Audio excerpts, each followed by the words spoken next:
بسم اللہ الرحمن الرحیم۔ بزرگان محترم، ملت اسلامی کے نوجوانوں اور پردہ نشین خواتین اسلام، اللہ رب الجلال اس پوری کائنات کا تنہا خالق، تنہا مالک اور ہم سبھی کا تنہا معبود برحق، ہر قسم کی حمد و ثنا، ہر قسم کی تعریف و توصیف اور ہر طرح کی بڑائی، بزرگی اور میری اور آپ سبھی حضرات اور خواتین کی ہر چھوٹی بڑی عبادت ہے، ہماری اور آپ سبھی کی ہر ایک ریاضت اور بندگی کا اکیلا اور تنہا مستحق رب ہے، معبود برحق ہے، جس کی بندگی میری اور آپ کی زندگی کا مقصد ہے اور جس کی بندگی میں ہماری زندگی کا گزرنا ہمارا اور آپ کا سب سے بڑا کمال، سب سے بڑا کارنامہ اور دنیا اور آخرت دونوں ہی مقامات پر کامیابی اور کامرانی کی ضمانت ہے۔ درود و سلام ہو نبی آخر الزمان پیارے نبی محمد صلی اللہ علیہ وسلم کے ذات گرامی پر، جنہیں اللہ تبارک و تعالیٰ نے اپنا آخری نبی و رسول بنا کر بھیجا، جن کے ذریعے اللہ تعالیٰ نے قیامت تک آنے والے سبھی انسانوں کی رہنمائی اور رہبری کے لیے دین اسلام جیسے عظیم دین کو ہم اور آپ تک پہنچایا، اور جنہوں نے اللہ تبارک و تعالیٰ کے اس دین کو انتھک محنت اور بے مثال قربانیوں کے ذریعے امت کی پوری خیر خواہی کے ساتھ اور امت کو پوری تفصیل اور وضاحت کے ساتھ پڑھانے سمجھانے کی کوشش کی، امت تک اس صحیح دین کو پہنچا دیا تاکہ ہم اور آپ اللہ تبارک و تعالیٰ کے اس دین کو سیکھ کر سمجھ کر اپنی دنیا اور آخرت دونوں سدھار لیں اور آخرت میں بھی اللہ تعالیٰ کے پاس کامیابی اور کامرانی سے ہمکنار ہو جائیں۔ حاضرین جمعہ، پیارے نبی صلی اللہ علیہ وسلم کو یہ جو دین دے کر اللہ تعالیٰ نے بھیجا، دین اسلام، پورے 23 سال تک تقریباً اللہ کے نبی صلی اللہ علیہ وسلم نے یہ دین صحابہ تک پہنچایا۔ آپ صلی اللہ علیہ وسلم نے اللہ تعالیٰ کے دیے ہوئے قرآن کو صحابہ تک پہنچایا، اور اللہ تبارک و تعالیٰ ہی کی ہدایت کے مطابق اپنی احادیث یعنی اپنے قول، فعل اور اپنی تقریر، ان کے ذریعے اللہ کے نبی صلی اللہ علیہ وسلم نے امت تک دین اسلام کو پہنچایا۔ پورے تقریباً 23 سال تک اللہ تعالیٰ کا یہ دین پہنچانے کے بعد آپ صلی اللہ علیہ وسلم نے حجۃ الوداع میں صحابہ کے سامنے ایک بات کا اعلان بھی کیا اور اس کا اقرار بھی کیا۔ اعلان اس بات کا کیا کہ اللہ تعالیٰ نے جو دین مجھے دیا تھا وہ دین میں نے تم تک بلا کم و کاست، بغیر کسی زیادتی اور کمی کے پہنچا دیا ہے۔ میں نے اس دین کو تم تک ویسے ہی پہنچا دیا ہے جیسے اللہ تعالیٰ نے پہنچانے کا حکم دیا، اور اس دین کو میں نے تمہارے درمیان دو چیزوں کی شکل میں چھوڑا ہے، ایک تو اللہ تعالیٰ کی کتاب ہے اور دوسری پیارے نبی صلی اللہ علیہ وسلم کی سنت یعنی اللہ کے نبی صلی اللہ علیہ وسلم کی احادیث کی شکل میں چھوڑا ہے۔ یہ بات آپ صلی اللہ علیہ وسلم نے سب سے پہلے تو صحابہ کو بتائی، اور اس کے بعد آپ نے صحابہ کرام سے اقرار لیا، الا هل بلغت، گواہی دو کہ کیا واقعتاً میں نے یہ دین تم تک پہنچا دیا، میں نے یہ دین تم کو سمجھا دیا، سکھا دیا، پڑھا دیا، اور کیا تم لوگوں نے یہ دین مجھ سے پوری طرح سے لے لیا ہے؟ الا هل بلغت۔ اللہ کے نبی نے جب یہ اقرار چاہا صحابہ سے تو صحابہ نے جواب دیا کہ بلا، اللہ کے نبی کیوں نہیں، یقیناً آپ نے یہ دین ہم تک پہنچا دیا۔ قد بلغت، آپ نے یہ دین ہم تک پہنچا دیا۔ وَأَدَّيْتَ، اپنی ذمہ داری کو آپ نے ادا کر دیا۔ وَنَصَحْتَ، امت کے ساتھ خیر خواہی کے جو تقاضے تھے ان کو آپ نے پورا کر دیا۔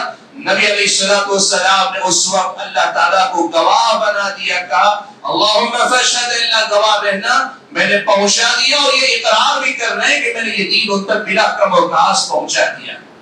حاضرین گرامی، یہ دین قرآن اور حدیث رسول کی شکل میں امت کے حوالے اللہ کے نبی نے کر تو دیا، لیکن اللہ کے نبی صلی اللہ علیہ وسلم نے یہ بات بھی بتلائی کہ اس امت کے ساتھ مستقبل میں کیا کچھ ہونے والا ہے۔ بہت ساری باتیں جو اللہ تعالیٰ نے بتائیں، جن کے بتانے کا حکم اللہ نے دیا، اللہ کے نبی نے ایسی بہت ساری باتیں بتائیں۔ ان میں سے ایک بات اللہ کے نبی نے یہ بھی بتائی کہ اگلے زمانے میں میری امت میں یہ معاملہ بھی ہوگا کہ یہود و نصارہ نے جو جو غلطیاں کی، یہود و نصارہ کے اندر جو جو گمراہیاں آئی، یہود و نصارہ نے جو جو گستاخیاں کی، وہ ساری گستاخیاں خود میری اپنی امت میں بھی کرنے والے لوگ ہوں گے۔ میں تفصیل میں نہیں جاؤں گا۔ یہود و نصارہ کی اس حوالے سے میں امت محمدیہ کے اندر ہونے والے ایک بڑے کردار کو یا ایک نمایاں کردار کو اصل میں سامنے لانا چاہتا ہوں۔ اللہ کے نبی نے یہ بات جو بیان کی کہ یہود و نصارہ کے نقش قدم پر تم چلو گے، آپ نے فرمایا لَتَتَّبِعُنَّ سَنَنَ مَنْ كَانَ قَبْلَكُمْ، تم ضرور اپنے سے پہلے والے لوگوں کے قدموں کا نقش قدم پر چلو گے۔ اللہ یہاں تک کہ اللہ کے نبی نے کہا کہ تم ان کے تسمے سے تسمہ ملا کر چلو گے، یعنی قدم سے قدم، نہ صرف قدم پہ قدم رہے گا، بالکل ٹھیک اسی طرح چلو گے۔ صحابہ نے پوچھا اللہ کے نبی کہ آپ کی مراد اہل کتاب یہود و نصارہ؟ اللہ کے نبی نے کہا اگر وہ نہیں تو اور کون ہے؟ آپ یہ بات یاد رکھیں کہ دین کی دعوت سنت کی شکل میں امت کے حوالے ہے، جیسے دین تورات انجیل کی شکل میں اہل کتاب کے حوالے تھے۔ اب اہل کتاب نے تورات اور انجیل کے ساتھ جو سلوک کیا، یہود و نصارہ نے تورات اور انجیل کے ساتھ جو معاملہ کیا، نبی علیہ السلام کی پیشن گوئی کے مطابق اس قرآن اور سنت کے ساتھ امت محمدیہ کے افراد بھی وہی سلوک کریں گے۔ یہ اللہ کے نبی کی پیشن گوئی۔ اور اہل کتاب نے اپنی آسمانی کتابوں کے ساتھ جو سلوک کیا، اس سلوک میں آپ سبھی جانتے ہیں انہوں نے اس کتابوں میں تحریف کی، آسمانی کتابوں میں تحریف کی، اور یہ تحریف دو قسم کی تھی۔ ایک تحریف جس کو تحریف لفظی کہتے، یعنی آسمانی کتاب کے الفاظ کو بدل دیتے۔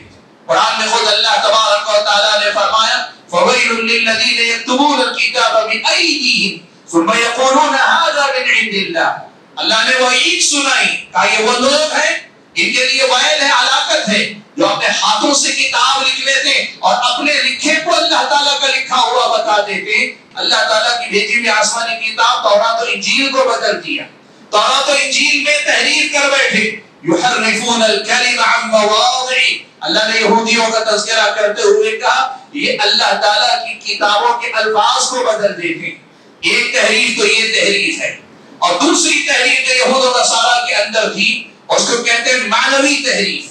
معنوی تحریف کا مطلب یہ کہ الفاظ تو باقی رہیں، الفاظ تو باقی رہیں گے، لیکن ان الفاظ کا جو معنی بتائیں گے معنی وہ نہیں ہوگا جو موسیٰ و عیسیٰ علیہ السلام نے اپنے امتیوں کو پڑھایا تھا۔ لفظ تو باقی رکھیں گے، الفاظ تورات کے پڑھیں گے، انجیل کے الفاظ پڑھیں گے، لیکن ان الفاظ کا جو معنی بتائیں گے وہ معنی وہ نہیں ہوگا جو اللہ تعالیٰ کی مراد تھی، جو اللہ تعالیٰ نے اپنے انبیاء کے ذریعے امتوں کو پڑھایا تھا، سکھایا تھا، یہ معنی مراد نہیں ہوگا۔ یہ دونوں قسم کی تحریفات پچھلی امتوں کے اندر ہوئی۔ اب اس بنیاد کو سامنے رکھ کر دیکھیں، نبی علیہ السلام نے یہ بات بیان فرمائی کہ ہوگا یہ کہ جو جو غلطیاں یہود و نصارہ نے کی، اہل کتاب نے کی، وہی غلطیاں امت محمدیہ کے افراد بھی کریں گے۔ اس کا مطلب یہ ہوا کہ اس میں تحریف لفظی کی بھی کوشش کریں گے، اس میں تحریف معنوی کی بھی کوشش کریں گے، قرآن کے الفاظ کو بھی بدلنے کی وہ کوشش کریں گے، اور قرآن کے معانی و مطالب کو بدلنے کی کوشش کریں گے، نبی کی تعلیمات احادیث کو بدلیں گے، اس میں تحریف کریں گے، یہ اہل کتاب کی طرح یہ بھی کریں گے۔ لیکن ایک بات اللہ کے نبی نے اور بتائی، وہ بات کیا ہے؟ اللہ کے نبی صلی اللہ علیہ وسلم نے یہ بات بیان فرمائی کہ اللہ تبارک و تعالیٰ نے یہودیوں کے حوالے کتاب تورات کر دی، نصارہ کے حوالے انجیل کر دی۔ ان لوگوں نے اپنی کتابوں کو بدل لیا تو ان کی کتابیں ضائع ہو گئی، ختم ہو گئی۔ اگر الفاظ باقی میں رہے تو معنی و مطلب بدل کے وہ کتابیں اپنی حقیقت کھو بیٹھی۔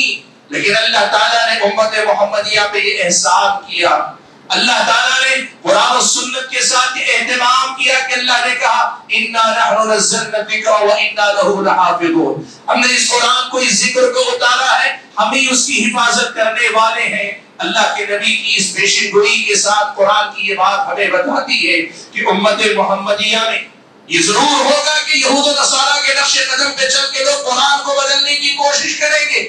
الفاظ کی تحریف نہ بھی کر سکے تو معنی کو ضرور بدلنے کی کوشش کریں گے, معانی اور مطالب کو بدل دیں گے.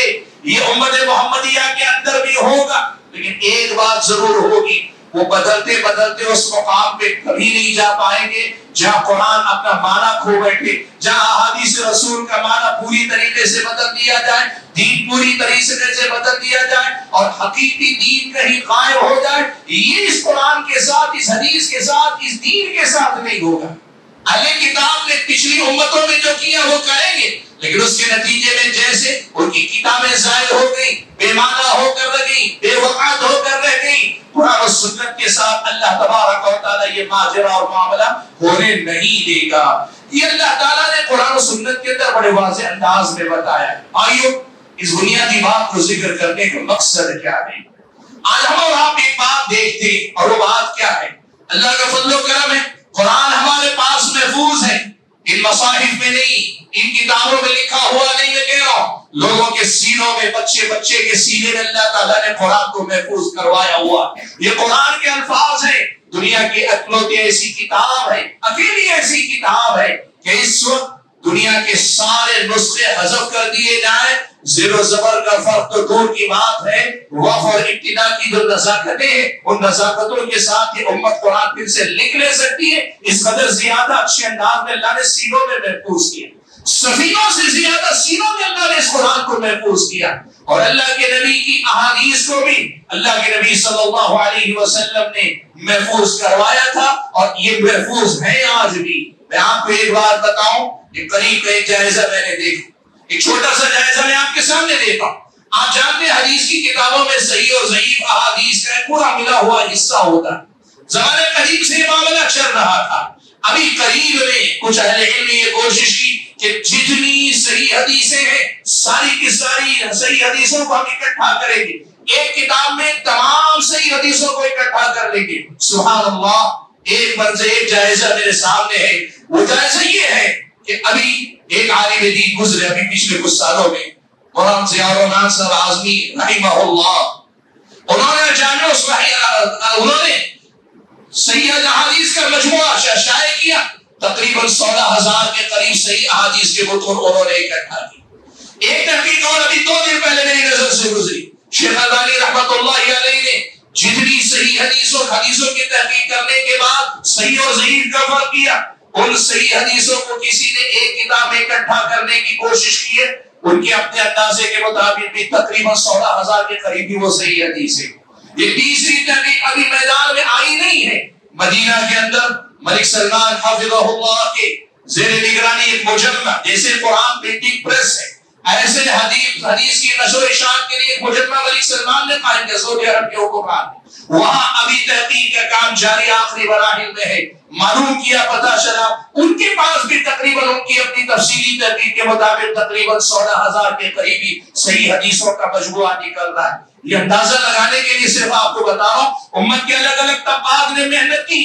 وہ جو ہم کہتے ہیں کہ قرآن کے ساتھ حدیث رسول میں محفوظ ہے, یہ محنتی اور ان کے ملے جلے نتائج بتاتے ہیں کہ اللہ کے فضل و کرم سے یہ دین اللہ تعالیٰ نے محفوظ رکھا ہے. بھائیو, قرآن اور سنت کو اللہ تعالیٰ نے محفوظ رکھا. اب الفاظ کی حفاظت کی تو بات سمجھ میں آ گئی, لیکن آپ جانتے ہیں الفاظ کی حفاظت کے ساتھ معنی کی حفاظت بھی ضروری. کتاب نے الفاظ میں تحریف کی تو معنی میں بھی تحریف کی نا.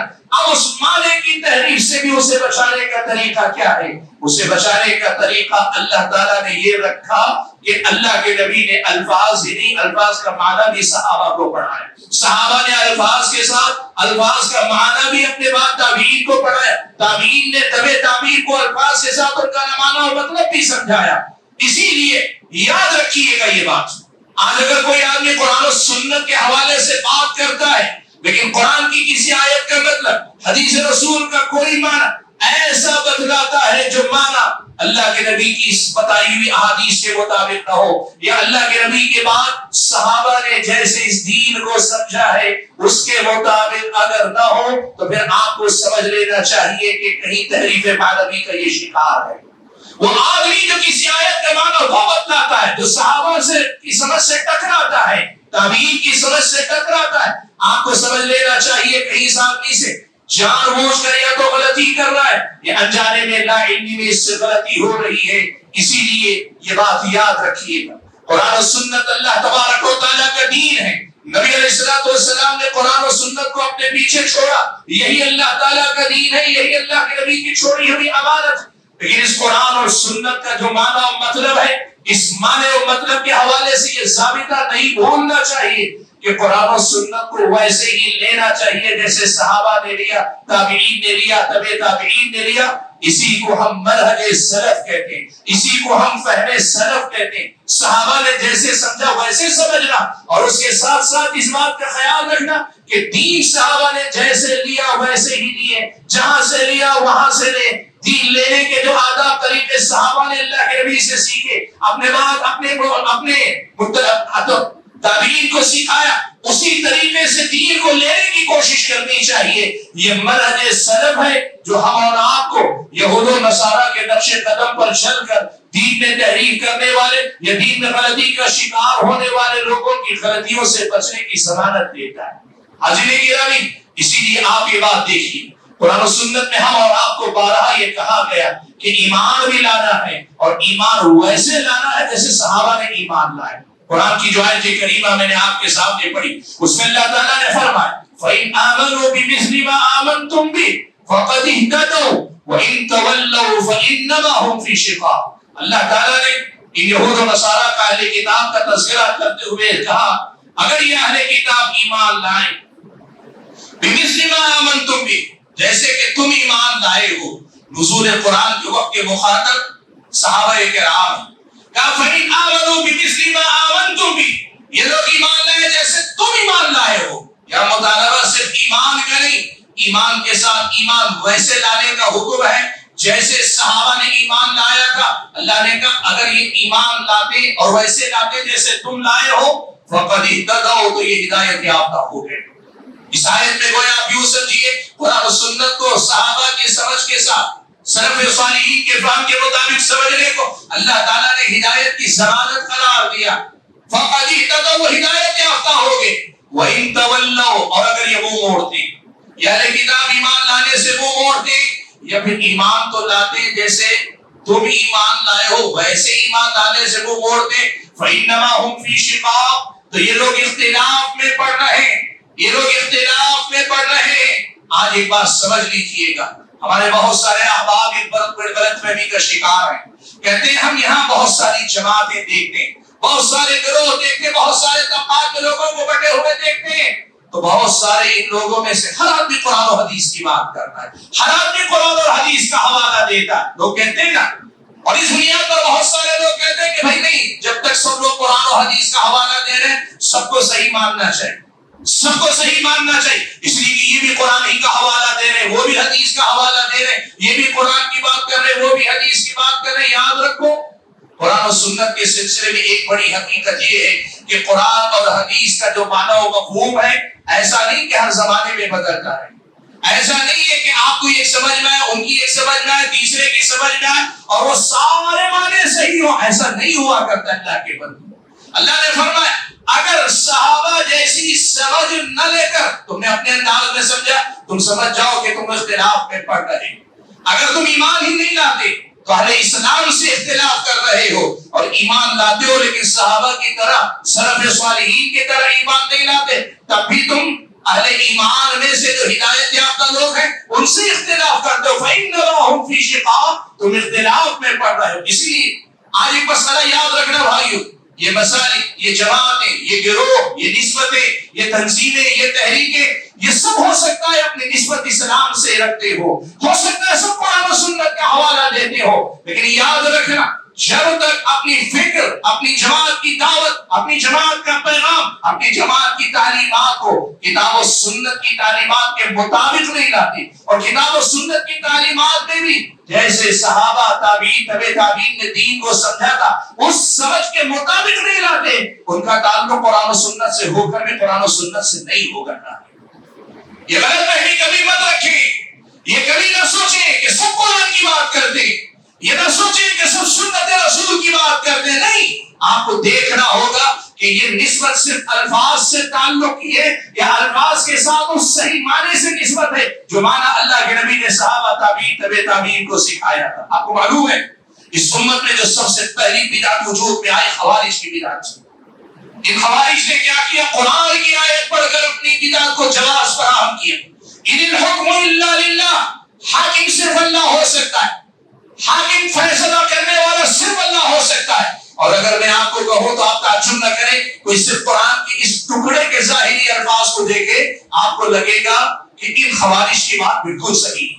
اگر کوئی صرف اس آیت کے اسی ٹکڑے کو دیکھے، اگر قرآن میں اس فیصلہ کرنے کے مسئلے کو تفصیل سے نہ دیکھے لیکن صرف اس لفظ کو دیکھے، بعید نہیں آپ کو لگے خوارج کی بات تو صحیح لگتی ہے۔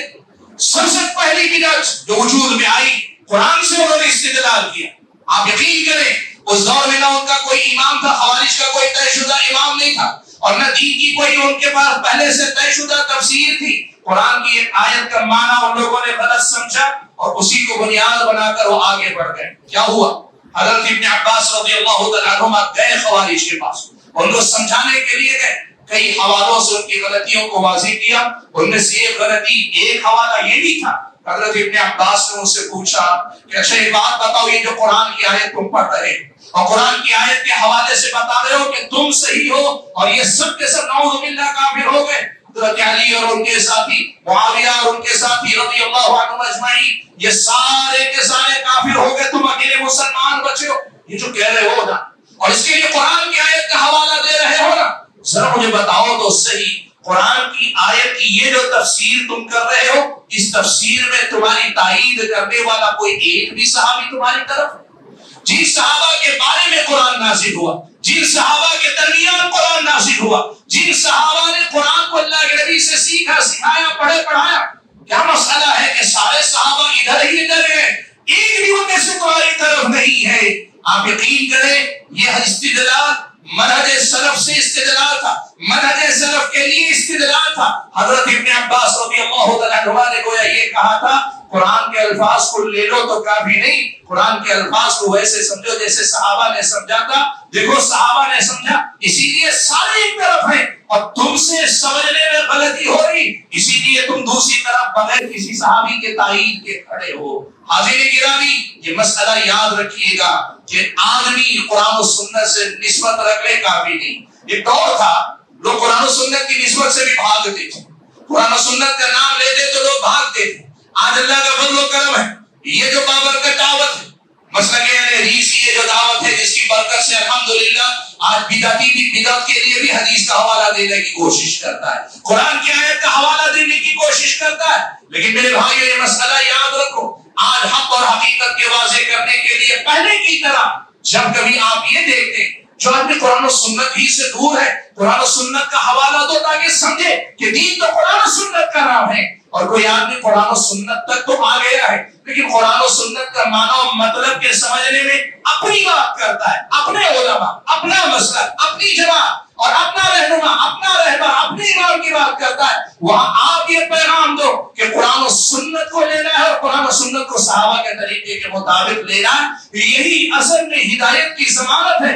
یہ پیغام ہم اور آپ دینے کی کوشش کریں۔ حاضرین گرامی، میں بات کو زیادہ لمبی نہیں کرنا چاہتا، لیکن یہ بنیادی بات آپ کے سامنے ضرور رکھنا چاہتا ہوں، یہ دین کیسے لینا چاہیے، کن سے لینا چاہیے، اور لینے کے بعد دین کو کیسے سمجھنا چاہیے، اور سمجھنے کے بعد اس دین پہ عمل کیسے کرنا چاہیے، اور عمل کرنے کے ساتھ اس دین کو کیسے پہنچانا چاہیے دوسروں تک۔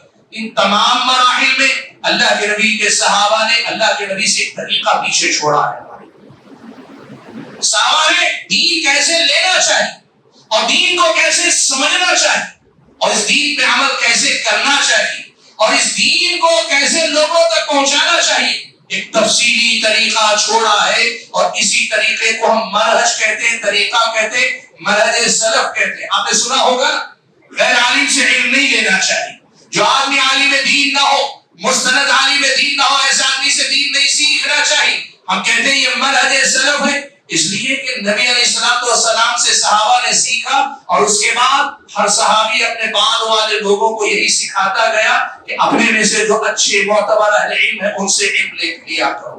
اہل بدعت سے دین نہیں لینا چاہیے، اہل بدعت کی بات نہیں سننی چاہیے. یہ جو آج منہج سلف کے نام پہ آپ کے سامنے دعوت آتی ہے، سمجھا کریں یہ وہی طریقہ ہے جو صحابہ نے اپنے بعد، تابعین نے اپنے بعد، تبع تابعین نے اپنے بعد کے لوگوں کو سمجھا کر بھیجا کہ دیکھو یہ دین اگر تم اہل علم سے لوگے تو جاہل لوگ، کم لوگ یا وہ لوگ جنہوں نے علم حاصل نہیں کیا اپنی عقل سے جو باتیں دین میں داخل کر دیں گے، ایسی باتوں سے محفوظ رہو گے.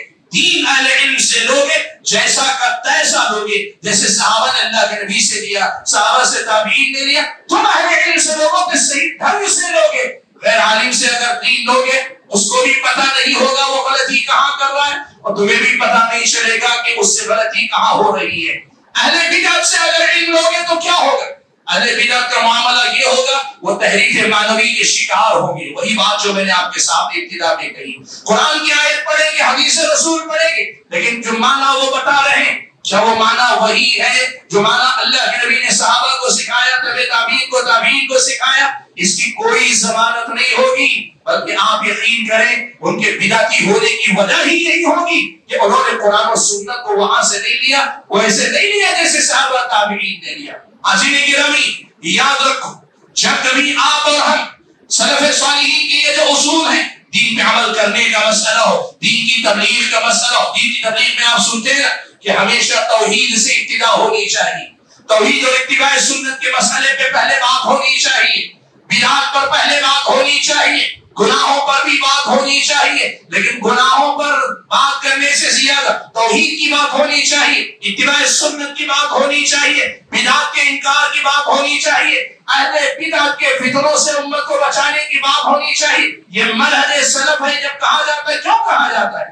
اس لیے کہ اس کے بغیر دین لینے والے بہت ساری عوام بیچاری ان کو پتہ بھی نہیں ہوتا کہ جو دین ہم دین سمجھ کر لے رہے ہیں وہ واقعی دین ہے کہ نہیں ہے. اسی لیے کہا جاتا ہے کہ دین کے ہر مرحلے میں سلف صالحین کا جو طریقہ ہے اس کے مطابق اپنی زندگی گزارنے کی کوشش کریں. حاضرین گرامی، بات کو سمیٹنے سے پہلے ایک بڑی اہم بات اور آپ کے سامنے رکھ دینا مناسب سمجھتا ہوں. دیکھیے ایک بات یاد رکھیے، پچھلے دنوں آپ کے اپنے شہر حیدرآباد کے کچھ احباب کی باتیں میرے سامنے آئی اور ان باتوں کو سن کر بڑا تعجب.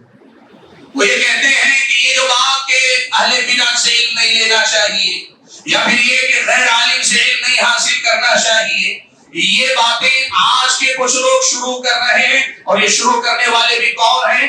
وہ جو سعودی حکومت کے پیسوں پر پلنے والے.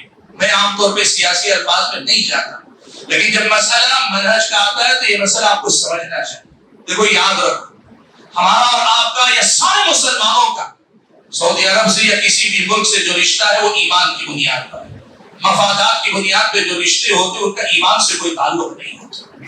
آپ یہ مسئلہ یاد رکھو، وہاں کے حکمرانوں سے لے کے عوام اور وہاں کے علماء سب کی یہ بات ہے کہ ہماری طرح وہ بھی انسان ہے، ان کے اندر خیر بھی ہے، ان کے اندر شر بھی ہے. خیر و شر سب کے اندر اللہ نے رکھا. ہم خیر جتنا ہے اتنا خیر ان کے ساتھ لیتے ہیں، اور جتنا شر ہے ہم اپنے آپ میں جس طرح ایک دوسرے کے شر سے دور رہتے ہیں ویسے رہنے کی بات کرتے ہیں. لیکن یاد رکھنا، منہج سلف، سعودی عرب کے منہج کا نام منہج سلف نہیں بلکہ منہج سلف، سلف صالحین کا جو منہج ہے، سعودی حکومت بھی اس پہ چلنے کی کوشش کرتی ہے. اس وجہ سے اس حوالے سے شہرت. اب اگر کسی معاملے میں وہ گناہوں کی طرف جاتے ہیں یا منہج سلف سے ہٹ کر کوئی اقدام کرتے ہیں تو ہمارا منہج بہت صاف ہے. وہ چاہے ہمارا اپنا سگا بھائی بھی ہو، سلف صالحین کے منہج یا سلف صالحین کے طریقے سے ہٹ کر چلنے والا ہو، تو ایسی صورت میں ہم خیر کی بات تو کرتے ہیں لیکن شر میں کبھی ان کی تائید نہیں کیا کرتے. آئیو، یہ بات میں نے کیوں ضروری سمجھی؟ آج ایک بہت بڑا مسئلہ آپ کے سامنے ہوگا. لوگ منہج کی پہچان جب لوگوں کے سامنے واضح ہوتی تو اس منہج سے متنفر کرنے کے لیے عرب ممالک کے اندر یا پھر عجم کے اندر جو سیاسی تبدیلیاں آتی ہیں یا پھر یہ کہ معاشرتی تبدیلیاں آتی ہیں ان کو حوالہ بنا کر صحیح منہج سے روکنے کی بات کرتے ہیں. یاد رکھو اللہ کے بندو، یاد رکھو یہ نسبت اصل میں صحابہ و تابعین سے ہے، اور جو جتنا صحابہ و تابعین کے منہج پہ ہوگا وہ ہمارا اتنا ہوگا، ہم ان کے اپنے اتنے ہوں گے. یہی دین وہ منہج ہے جسے منہج سلف کہا جاتا ہے. لہذا اللہ کے بندو ان تمام قسم کی سیاسی وابستگیوں سے بہت اوپر اٹھ کر یہ مسئلہ اچھی طریقے سے آپ سمجھ لو. دین وہی ہے جو کتاب و سنت میں اللہ تعالیٰ نے نبی علیہ السلام کے ذریعے رکھا ہے. اور کتاب و سنت کی تعلیمات کے بعد اگر ہم بات کریں گے تو کتاب و سنت کی تفسیر، تشریح، اس کی وضاحت، اس کا معنی و مطلب وہی معتبر مانا جائے گا جو صحابہ تابعین تبع تابعین نے اپنایا. آپ یقین کرو اسی منہج کو چھوڑنے کا نتیجہ کہ آپ نے یہ جو دیکھا پچھلے زمانے میں خون خرابہ جو مسلم ممالک میں ہوا، اس کے پیچھے بہت واضح الفاظ میں آپ یہ بات سن لیں. جہاں مغربی حکومتوں کی اپنی سیاستوں کا عمل دخل ہے، وہی اس منہج سے ہٹ کر دین کو سمجھنے سمجھانے والی تنظیموں اور تحریکوں کا بھی بہت بڑا دخل ہے. وہ اجازت نہیں دیتا کہ تفصیل میں جا کے بات کریں، لیکن یاد رکھو دین کو صحیح منہج کے مطابق سمجھ کر اپناؤ گے، یہ دین ہماری اور آپ کی دنیا کو بھی بہتری کی طرف لے جائے گا، فتنہ و فساد کے ماحول سے محفوظ رکھے گا، عزم و ہمت والی زندگی جلائے گا، عزیمت کے پے کر مجھ کو اور آپ کو بنائے گا، اللہ کی بندگی کرنے والے بنائے گا، اور اس کے ساتھ آخرت میں اللہ تعالیٰ کے پاس کامیابی کی ضمانت بن جائے گا. اور اگر ہم نے صحیح منہج کے مطابق دین کو سمجھا نہیں تو پھر ہوگا کیا؟ سب سے پہلا نقصان یہ کہ دین کہیں رہ جائے گا اور ہم دین کی صرف نسبت سے جڑے رہیں گے، حقیقی دین سے جڑے نہیں رہیں گے. اور اس کے ساتھ ساتھ دنیا کے اندر بہت سارے وہ نقصانات بھی ہم دیکھیں گے جو ہم نے پچھلے 20-25 سال میں بخوبی دیکھا ہے. آپ اگر دیکھیں پچھلی تاریخ کو ہمارے اپنے ملک کی اور ہمارے اپنے ملک سے باہر کی بھی، آپ کو نظر آئے گا کہ مسلمانوں کے جان و مال، عزت و آبرو کے ساتھ جو کچھ ہوا ہے اس کے پیچھے جہاں غیروں کی اپنی سازشیں، اسلام اور مسلمانوں کے تئیں ان کی نفرت کا عمل دخل ہے، وہی اس منہج سے ہٹ کر چلنے والے نادانوں کا بہت بڑا اس میں کردار ہے. اللہ کے بندو اسی لیے منہج سلف کیا ہے اگر کوئی آپ سے پوچھتا ہے بڑی سادگی کے ساتھ صرف اتنی بات کہیے، دین کو ویسے لینا جیسے اللہ کے نبی نے صحابہ کو دیا تھا، صحابہ نے تابعین کو دیا تھا، تابعین نے تبع تابعین کو دیا تھا. اس انداز سے اس دین کو لے کر چلنے کا نام اصل میں منہج سلف کی پیروی ہے، اور اسی کا نام اتباع کتاب و سنت ہے، اور اسی کا اللہ تعالیٰ نے ہم اور آپ کو حکم دیا ہے. اللہ تعالیٰ نے قرآن میں فرمایا وَإِذَا قِيلَ لَهُمْ آمِنُوا كَمَا آمَنَ النَّاسُ، جب ان سے کہا جاتا ہے، ان یہودیوں سے کہا جاتا ہے ایمان لے آؤ جیسے یہ لوگ ایمان لائے، یہ صحابہ ایمان لائے، تو یہ کہتے ہیں قالوا انؤمن كما آمن السفهاء، کہ ہم ویسے ایمان لائیں گے جیسے بیوقوف ایمان لائے. صحابہ جو ایمان لائے، صحابہ کے ایمان کو بیوقوفی قرار دیتے تھے، صحابہ کی طرح ایمان لانے کو بیوقوفی قرار دیتے تھے، اور نعوذ باللہ صحابہ کو بیوقوف قرار دیتے تھے. اللہ نے کیا کہا؟ الا انهم هم السفهاء، حقیقت تو یہ ہے کہ بیوقوف یہ ہے جو صحابہ کے طریقے پہ چل کے ایمان نہیں لاتے، ولکن لا يعلمون، مسئلہ یہ کہ یہ جہل مرکب کا شکار ہے، یہ خود بیوقوفی کر رہے ہیں، ایمان نہیں لا رہے ہیں، یہ ایمان صحابہ کے طریقے پہ نہیں لا رہے اور اپنے آپ کو بڑا عقل مند سمجھ رہے ہیں. حقیقت تو یہ ہے کہ یہ جہل مرکب کا شکار ہے کہ قرآن مجید میں اللہ تعالیٰ نے ہم اور آپ کو بتایا. حاضرین گرامی، بات کو سمیٹتے ہوئے جو پیغام میں آپ حضرات اور خواتین کے سامنے دینا چاہتا ہوں وہ یہ: فتنے آئیں گے جائیں گے، لوگوں کی آزمائش ہوتی رہے گی، لیکن ہر آدمی کو یہ بات کم سے کم اپنی جگہ پہ رکھنی ہوگی، ہماری ساری نسبتوں سے اوپر اٹھ کر مسلک، جماعت، خاندان، قبیلہ اور دیگر جو وابستگیاں، مفادات وغیرہ، حکومتوں کی سیاست، حکومتوں کی پالیسیاں، سب سے اوپر اٹھ کر ایک سچا رشتہ کتاب و سنت سے جوڑنا ہوگا. اور کتاب و سنت سے جڑنے والا سچا رشتہ وہی ہے جو سلف صالحین کے منہج کے مطابق جڑے گا. اور اس کے علاوہ بہت سے رشتے ایسے ہوں گے جو بظاہر کتاب و سنت سے ہوں گے، لیکن وہ حقیقت میں کہیں نہ کہیں ایک دھوکہ ہوگا. آدمی سمجھ تو رہا ہے کہ میں قرآن و سنت سے جڑا ہوں، لیکن روز قیامت جائے گا تو پتا چلے گا قرآن کے الفاظ کا ظاہری معنی یا قرآن کے الفاظ کا وہ معنی جو کسی اور نے سکھایا وہ تم نے اپنا لیا. جو دین اللہ کے نبی نے صحابہ کو سکھایا، جو معنی اللہ کے نبی نے صحابہ کو، صحابہ نے تابعین کو سکھایا، اس کو تم نے چھوڑ دیا. قرآن میں اللہ تعالیٰ نے یہ منظر بتایا کہ قل هل انبئکم بالاخسرین اعمالا، اللہ کے نبی آپ ان سے پوچھیے کیا میں تم کو بتاؤں سب سے زیادہ خسارے میں قوم ہوں گے الذین ضل سعیہم فی الحیات الدنیا، زندگی میں بڑی محنت کر کے آئے، وہم یحسبون انہم یحسنون صنعا، اور یہ سمجھ کر آئے کہ ہم بہت اچھا کر کے آ رہے ہیں، لیکن اللہ کے پاس پہنچیں گے ان کے اپنے سارے اعمال برباد کر دیے جائیں گے، ان کی محنتیں ہو کر بھی محنت نہیں مانی جائے گی، اس کی کوئی اجرت ان کو نہیں ملے گی، کوئی بدلہ نہیں ملے گا۔ تفسیر پڑھ کے دیکھیں، یہ وہ لوگ ہوں گے جو عبادت تو کریں گے لیکن نبی کے طریقے پہ نہیں ہوگی، وہ دین پہ تو چلیں گے لیکن دین کی حقیقی شکل و صورت میں نہیں ہوں گے۔ یہ وہ لوگ ہیں جو یا تو یہود و نصارا کی طرح دین سے دور تھے، یا اہل بدعت کی طرح سنت کے مطابق، صحابہ کی سمجھ کے مطابق دین پہ عمل کرنے والے نہیں تھے۔ اللہ سے دعا کیجیے کہ اللہ تعالیٰ مجھے اور آپ سبھی حضرات اور خواتین کو اس دین کو صحیح انداز سے سمجھنے والا مسلمان بنا دے۔